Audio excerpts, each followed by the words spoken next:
Hello to all astrology lovers. In this video, we will talk about the full moon in Taurus, which will take place on November 15th, 2024 at 11:28 p.m. We are expecting a full moon in Taurus at the 24th degree. This full moon, of course, has its own peculiarities, one of which is the presence of retrograde Uranus in Taurus, just 1 degree away from the moon, with Uranus at 25 to 26 degrees. Moreover, the moment of the full moon presents a rather ambiguous picture in the sky with some interesting aspects, but let's examine everything in order. First, let me remind you what a full moon is. It is, of course, a rather powerful astrological event when the moon is in opposition to the sun and reaches its full phase, symbolizing a certain culmination, completion, and the release of accumulated energies over a certain period of time in our lives. This is a time when we can gain sudden clarity about situations, uncover hidden aspects of life, experience internal revelations or heightened emotions. The full moon is always a rather emotional event for us, and often the full moon reveals what previously seemed unnoticed, what remained unnoticed.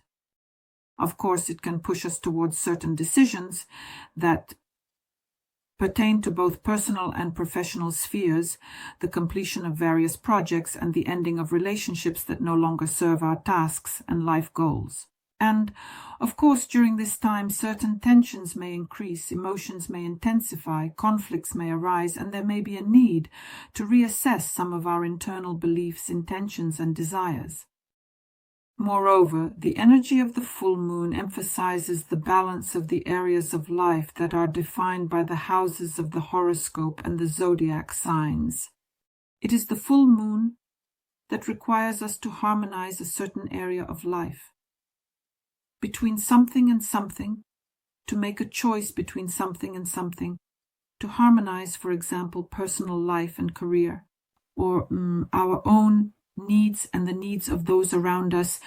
And in order to work with the energies of the full moon, to ground these energies, it is very important to be in a conscious state and to consciously control our emotional reactions.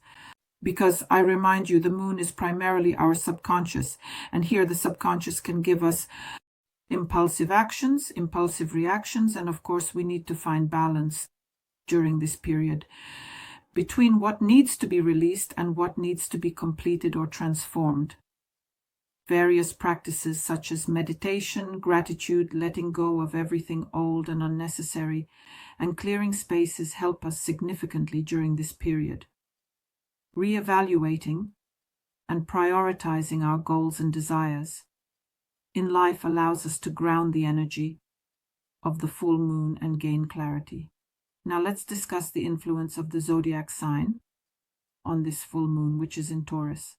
Of course, the zodiac sign imposes its filter on the energies of this astrological event. And the full moon in Taurus emphasizes themes of stability, comfort, material abundance in our lives, and inner peace. Taurus is an earth sign. It symbolizes stability, resources, and values. And the full moon here raises questions related specifically to financial well-being, a sense of security and harmony in everyday life, meaning this is a period when we can identify our true needs for stability and security. It is a time when we can uncover certain material and emotional attachments that need to be released and eradicated, which hinder our development. Of course, the influence of Taurus makes the energies of the full moon quite slow but very powerful, capable of creating situations that require our patience and rational approach. And here questions may arise related to financial investments, real estate, and caring for our bodies, because the body is also physical and tangible. Or there arises a need to create a cozy space where we live. And of course, the emotions raised by the full moon in Taurus are specifically related to the feeling of comfort and stability. We may feel the need to get rid of what hinders us. We can realize this in life. The symbolic Taurus is our second house in the horoscope. And of course, it's all about finances, resources, and personal financial resources. It's about material goods and values, our relationship with the material world, the ability to earn and manage money, and the desire for comfort and security. By the way, the second house also corresponds to our self-esteem and the value we bring to this world, our skills, abilities, and some inner qualities. All of this is activated by the full moon in Taurus, these themes. Nevertheless, we also have the ruler of this full moon, which is Venus. Venus is the planet of love, harmony, beauty, pleasure, and material values in our lives. It governs how we express our feelings, how we form our attachments, how we seek and find joy in life, revealing our tastes, aesthetics, and relationship to comfort. It is responsible for how we interact in personal or business relationships. Additionally, of course, it's about money, financial preferences, and the manner in which we enjoy the blessings of life. Sometimes even questions of luxury, art, and beauty. All of this is Venus, and Venus is currently transiting through the Earth sign of Capricorn, activating themes and energies of stability, maturity, and responsibility, especially in the realm of personal relationships and values. During this period, qualities such as seriousness, loyalty, and some structure are emphasized, and all of this manifests in romantic, business, or friendly connections. Venus in Capricorn seeks reliability and security. During this period, we may particularly reflect on the durability and long-term nature of our relationships or financial investments. When Venus is transiting through the zodiac sign of Capricorn, values shift towards pragmatism and quality. Our material expenditures become more thoughtful and aimed at acquiring more sustainable and useful items. In relationships, for example, there may be a transition to a more serious level or a complete ending of relationships that do not satisfy us. This involves establishing clear boundaries and expectations. Capricorn is generally associated with career and social status. Venus here can stimulate an additional desire to achieve success specifically in professional activities, to create a solid reputation, and to build harmonious business connections. Now let's consider the symbolism of the degrees of Taurus, where this full moon occurs. The 24th degree of Taurus is a symbol and image represented as a fiercely galloping Indian warrior with human scalps on his belt. This interesting picture and the key to decoding this symbol lies in the fact that we exhibit some aggressiveness of our instincts when fighting for a certain earthly basis of action, for a physical and tangible manifestation of something in our lives.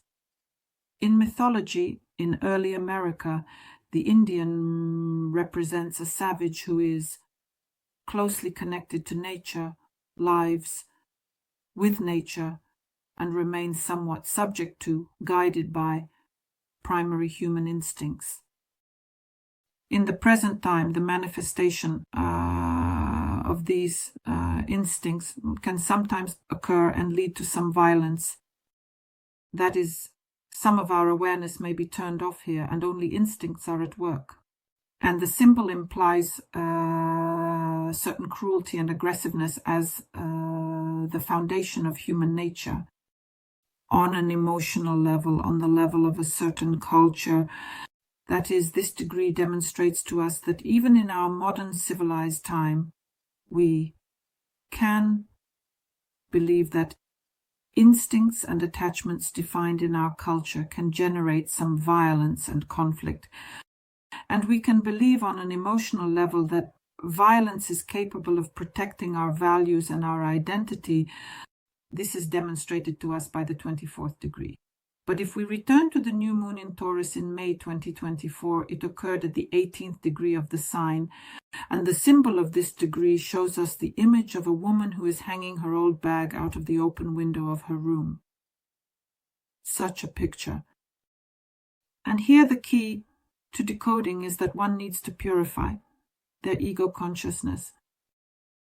That is, indeed, considering that the symbol presents us with a female figure, it emphasizes this bag and truly the need to cleanse one's consciousness, to free one's mind from old attachments and illusions. This cleansing of perception creates space for a deeper and higher level of awareness in our development, our inner harmony. It gives us the opportunity to go beyond our limitations and achieve new spiritual growth. Thus, we can observe the tendency of our development through certain experiences. And by the way, I remind you that to understand in which area of life this occurs, you need to know in which house of the horoscope the full moon in Taurus is happening for you. So if we combine the information of these degrees, we can see a very deep connection between the cleansing of the inner world and our struggle for survival and cultural differences. That is here. It emphasizes the importance of working with internal conflicts and internal limitations, the necessity of cleansing, the necessity of transforming our perception, and here, it is necessary to come to the realization and liberation from selfish attachments in order to avoid destructive manifestations of our aggression and violence in relationships, and instead to rise to a higher level, harmony and balance in any interactions. That very balance I mentioned at the beginning about how the full moon works as an astrological aspect of our lives and harmonizes a specific area of life. Keep in mind that the waning moon will affect us until December 1st, 2024 inclusive, and some concluding processes will unfold precisely during these 2 weeks, when we will need to either finish something or achieve a result to see the outcome. We look again at the houses of the horoscope where the full moon occurs. We close the period from May 8th to November 15th, 2024. By the way, if you made any notes of plans, intentions, tasks, or goals during the new moon in Taurus on May 8th, now is the time to return to those notes and compare what we managed to implement. Now, let's look at some key aspects in the sky that are active at the moment of the full moon, aside from the transit of Venus.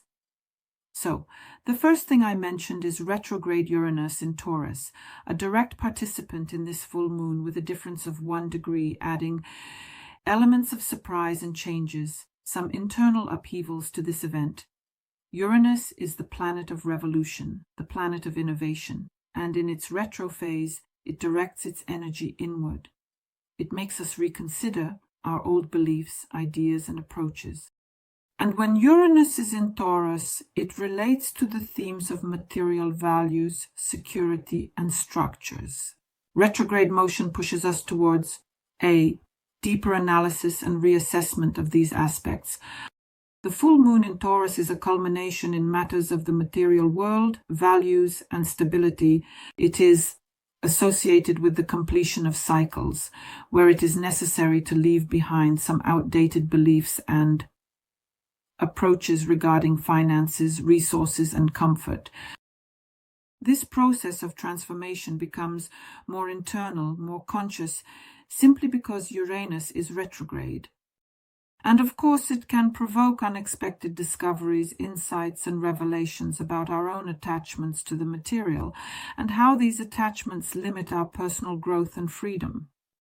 And the main influence of the aspect will manifest in that we may face the necessity of some changes in our financial stability and our relationship to property and to security. Moreover, there can be very sharp, unexpected changes here. They may be unpleasant in the moment, and we may not be ready for them. But over time, we understand and realize that they work in our favor. Another participant in this astrological event is the star Algol. And let's just take a look at its features. By the way, it is located 1 degree away from Uranus. In ancient Greek mythology, it is represented and known as the head of a demon or the devil star. quite a creepy sound. However, this star is associated with dark and dangerous energies, and it certainly has special significance in both mythology and astrology. It is Algol that is associated with the myth of Medusa Gorgon because it is located in the constellation Perseus, where the head of the Medusa is, and the myths state that Perseus fought with Medusa and cut off her head, which then it became a source of death for those who looked at it. And Algol symbolizes these destructive forces. They are associated with violence, death, and demonic powers. In turn, in astrology, Algol is attributed with a strong influence that is associated with pronounced negative traits. That is, it is a star of violence, fear, destruction, and great personal trials. And there may be moments when we face crises, especially regarding issues of power, control, cruelty, and violence. At the same time, Algol can also provide us with powerful transformations precisely through these crises, through insights, and allows us to free ourselves from the past. That is, it gives us the opportunity to be reborn. The energy of this star represents certain extremes. That is, as I said, it is about destruction, about death, but also about purification through struggle and transformation. And it is Algol that serves as a catalyst for personal crises when we confront those parts of ourselves that we would prefer to ignore. Algol symbolizes forces that can manifest through aggression, influence, manipulation, and cruelty. And if we approach this consciously, at some point these forces can be transformed into something more powerful and aware. Naturally, to work through the energies of this star's action, one must engage in conscious acceptance of the dark aspects of one's life, of one's sides. One's personality should use crises only for growth through any means: therapy, self-discovery, various activities that allow one to free themselves from old traumas and wounds, and, of course, acceptance of power. That is, Algol is related to the theme of strength and power. Here, it is important to learn to use these qualities constructively, not destructively. In the comments, please share how this aspect with Uranus and Algol relates to the moon during the full moon in Taurus plays out for you. I would also be very interested to see how it manifests in your life. Another aspect that is important to consider at the moment of the full moon is that the moon is in a trine with Pluto, which will soon finally move into a Dahlia just 4 days after the full moon. And this trine activates very deep processes of transformation in our emotional sphere, providing a very powerful influence on stability and the inner resources of each of us. The aspect contributes to such a deep transformation of personal values, emotional attachments, and the sense of security. And all of this may manifest through the need to reassess what brings us stability and comfort. And of course, this will bring certain changes in our material and emotional aspects. The trine of Pluto with the moon helps us work through old emotional traumas and fears, opening the way to healthier and more constructive experiences and living our lives. This is a time when we can radically change our approach to our own emotions. We can learn to let go of some old attachments and strengthen ourselves from within our inner resources. In personal relationships, especially in family or close connections, there may arise a desire to understand each other more deeply, to uncover some hidden emotional needs. And all of this will, of course, contribute to the harmonization of relationships over time through awareness and gradual, personal growth. At the same time, the Sun is in Scorpio and is in a trine with retrograde Neptune in Pisces during the full moon. This aspect activates strong, intuitive, creative flows. It promotes our deep inner experiences and processes of self-discovery. That is, the aspect enhances the ability to perceive hidden truths, to intuitive understanding and to penetrate some mystical aspects of our lives. Neptune's influence, of course, can blur the boundaries of reality, prompting us to seek in the spiritual realm. And the Sun in Scorpio emphasizes hidden motives and the transformations of our personal power. Retrograde Neptune, this time, during this period, it can promote rethinking some past misconceptions of ideals, giving us a chance to heal emotional wounds, get rid of internal illusions. And the aspect can also create situations where we turn more and more to our creative side. We cleanse ourselves from old energetic blocks in relationships. By the way, there may be moments of deeper understanding of each other, especially on an intuitive level. Here, it is important to avoid idealization and placing unrealistic expectations on a partner. Another significant aspect at the time of the full moon is the aspect related to Venus, the ruler of this full moon, which is in a T-square with the North Node. The disharmonious aspect, however, contains quite a strong potential, creating a tense dynamic aimed at rethinking personal relationships, values, and the balance between personal independence and partnership. Venus in Capricorn focuses attention on serious, pragmatic relationships and material aspects. Love can make us think about the stability of our connections and their long-term nature. However, the square with the nodes forces us to pay attention to the lessons related to our individuality and harmony in relationships with others.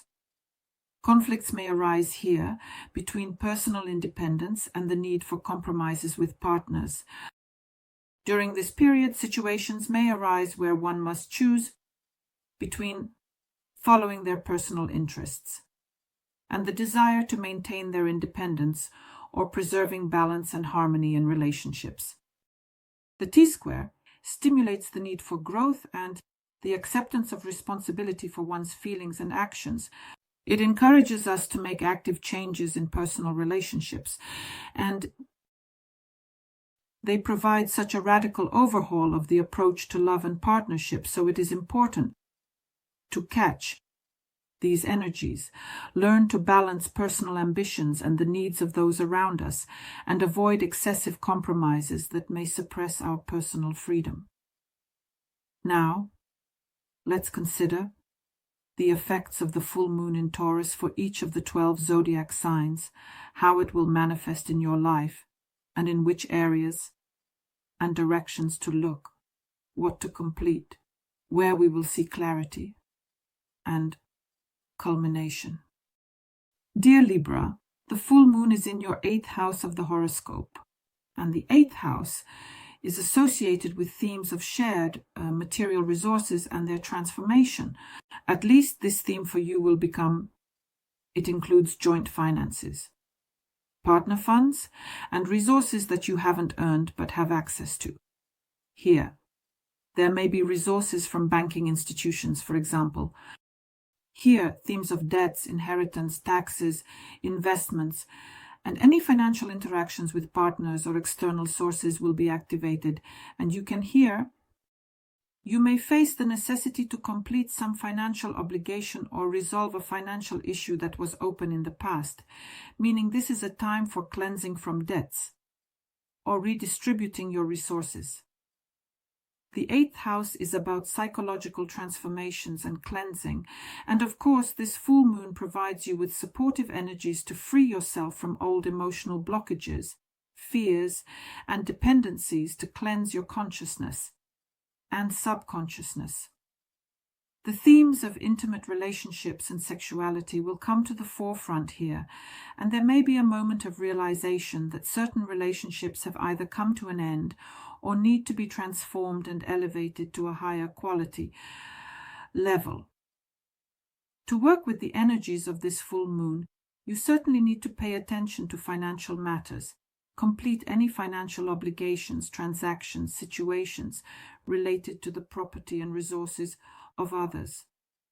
Additionally, It is very beneficial to work with a specialist in terms of psychological transformations if necessary. You can engage in meditation, psychotherapy, or self-analysis if relevant for you. It is also very good to end unhealthy, toxic relationships that do not help you grow as a person, but rather drain your energy, and to analyze connections and relationships in the context of mutual respect, support, manipulation, and dependency, and to cleanse yourself from them, establishing healthy boundaries. It is very beneficial to pay attention to healing from past losses, as well as past grievances, emotions, and moral or emotional experiences. Engage in conscious forgiveness in order to free yourself from old attachments that hinder your progress. I wish you success. Use this energy. And subscribe, like, and share this video